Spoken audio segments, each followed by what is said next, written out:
Hello, everyone, and welcome back to English Pod. My name is Marco. And my name is Catherine. So, Marco, what are we talking about here today? Today, we're going shopping again. We go shopping a lot here in English Pod, but this is an upper intermediate level lesson, Right. so we've got some very specific terminology to cover. Exactly. We're going shopping for a digital camera, so we're going to be talking about very specific, maybe a little bit technical vocab related to this very fascinating and expensive product. All right, I'm very excited. I recently purchased a camera, but we won't talk about that yet. Let's take a listen to the dialogue for the first time, and when we come back, we can talk about some of the really interesting details.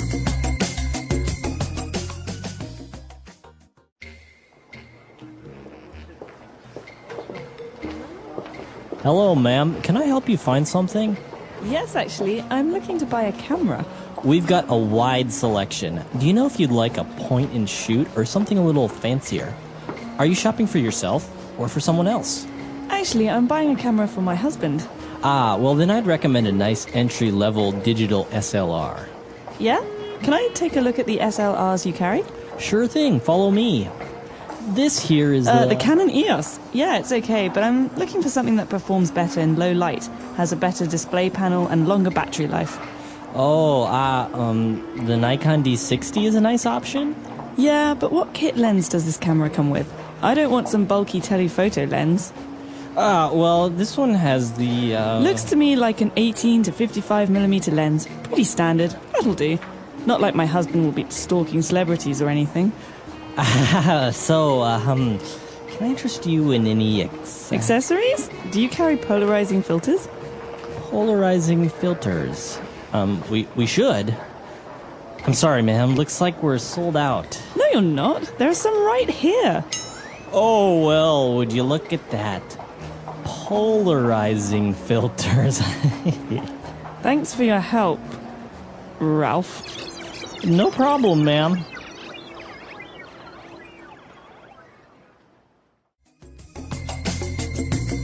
All right, we're back. So apparently this girl knew more than the salesman about this these things. Is this from real life experience? Maybe. Maybe.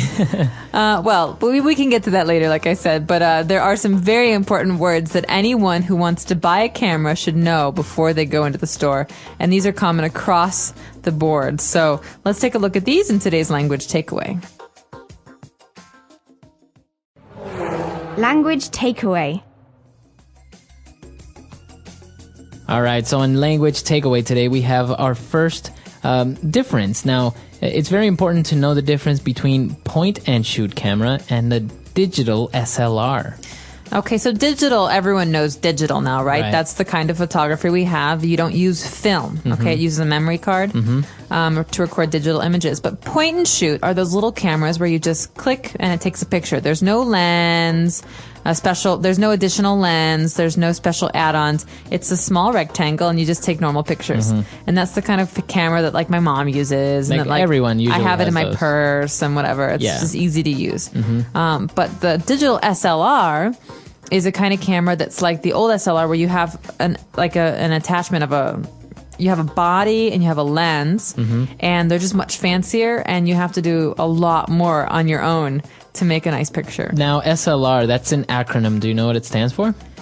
So an SLR is a single lens reflex camera, and that means that there's a lot more you have to do as the photographer to make sure that the picture comes out well. Right, so it's really interesting because you can actually play with the lens, like the focus and, how much light you want to allow it to go in. And there's a lot of really, sometimes a little bit difficult things that not many people understand. Exactly. And so I think that's why it's good to do some research before you buy one, because there's so many differences across the different cameras. Okay, now both on digital SLRs and on point and shoot cameras, you have something that's called a display panel.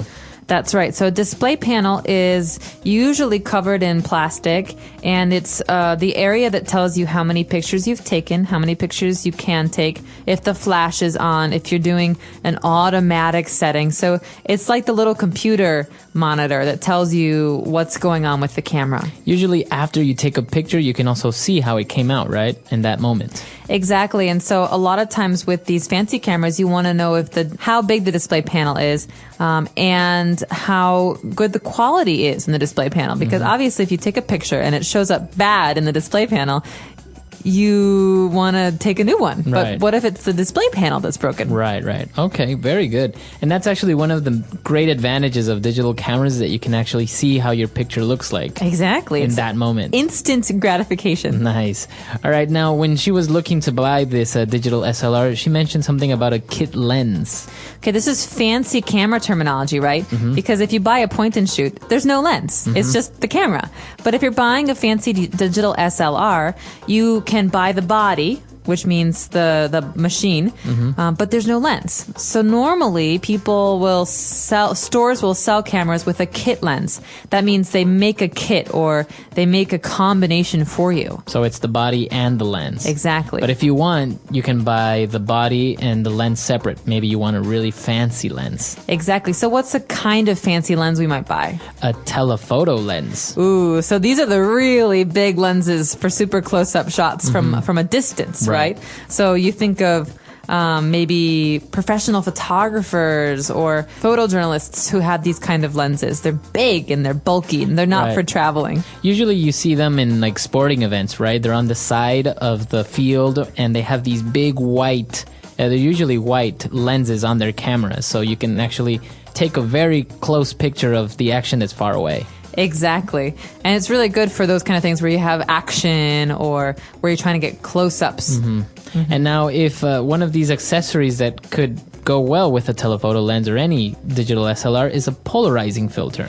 Okay, so filter is something that takes certain elements out of something else. So we can filter coffee, for example, and it takes the coffee grounds out and leaves the water. But in a camera, a polarizing filter is something we put onto the glass of the lens to change the way that light goes into the lens. Okay. So in this way, you take a picture maybe of a very sunny day and it will look differently if you didn't have this filter. Exactly. And you can also have a UV filter, which does similar things with UV rays in the sunlight. And these are just filters or things you put on the camera, and polarizing means that you're splitting up, right, the kind of light that goes in. Okay, very good. Very technical terms, and but they're very useful, especially if you're looking to buy one of these cameras and you're not very familiar with the terms. But why don't we move on now to some very interesting phrases that we saw in the dialogue on Fluency Builder. Fluency Builder. All right, so on Fluency Builder, our first phrase today is entry level. What's an entry level digital SLR? Okay, well, entry level is something that we can use for any kind of purchase, so any kind of thing that we buy. In the case of a camera, an entry level is not for an expert or professional. It's something for someone who's buying one for the first time. So like for beginners. For beginners. So entry level is like entry, beginning, starting. We can have an entry level job where you don't need training or experience, right? Okay. An entry level camera where you don't need long experience with fancy cameras. Or training Exactly. to know how to use it.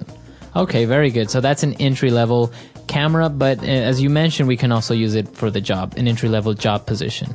All right, what about our second phrase? Okay, so this one goes with the telephoto lens, right? She says, I don't need a telephoto lens. My husband doesn't need a telephoto lens. It's not like he's going to be stalking celebrities. Okay, so we have this verb here, to stalk. To stalk, that means to follow someone around. Okay. And to look at them and to watch them and to not leave them alone. Now, she mentioned this because this is a very, very interesting and closely associated topic with photographers. You know, you have the paparazzi who follow celebrities and they have these big telephoto lens so they can take pictures of celebrities without them knowing. Exactly. And so you imagine someone in a tree with a big telephoto lens taking a photo of someone famous who's, half a mile away. And stalking celebrities is something that's a bad thing, right? Yeah, it's bad. But it's and very also common. illegal, I think. And I think it's illegal. Yeah. All right. And what about our last phrase? Would you look at that? Well, he said it in a very surprised tone, right? Kind of like he didn't really expect to find the polarizing filters. Right, so he's embarrassed, okay? Would you look at that means, oh, wow, I'm surprised. Right. Right, so it's awkward, right?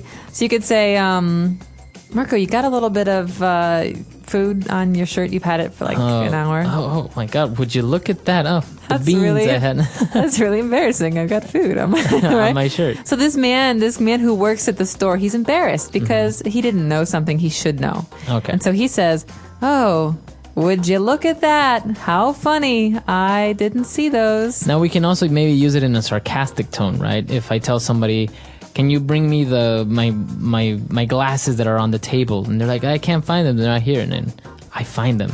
Would you look at that? Here they are, right? On your head the whole time. That's my mom. Would you look at that? I was wearing my glasses the whole time. All right, very good. So why don't we listen to the dialogue for the last time, and we'll be back to talk about digital SLRs.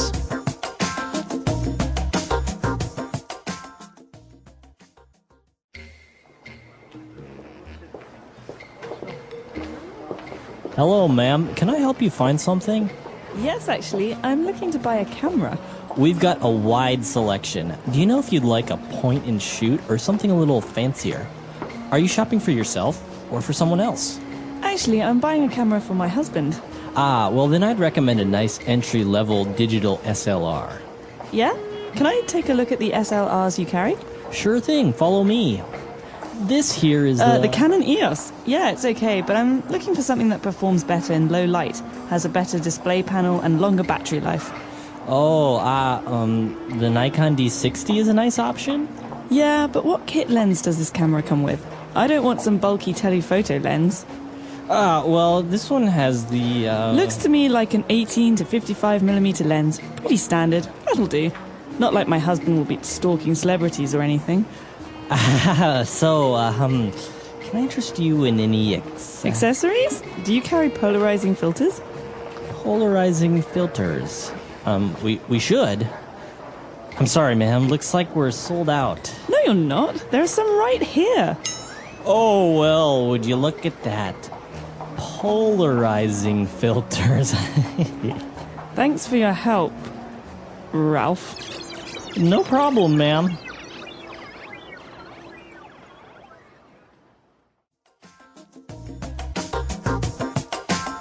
All right, we're back. So you mentioned you recently bought a digital SLR camera. How's that working out? I'm loving it. I have to actually train myself on how to use it because I used to have an old film camera that had it was actually a Nikon as well, and it's different using a digital SLR. There's a lot of things you can do that are very fancy because you actually there's a computer inside essentially.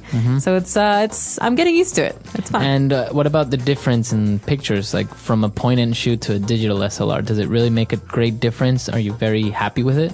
There is a big difference, and part of the difference is that you can control every aspect of the photo, okay?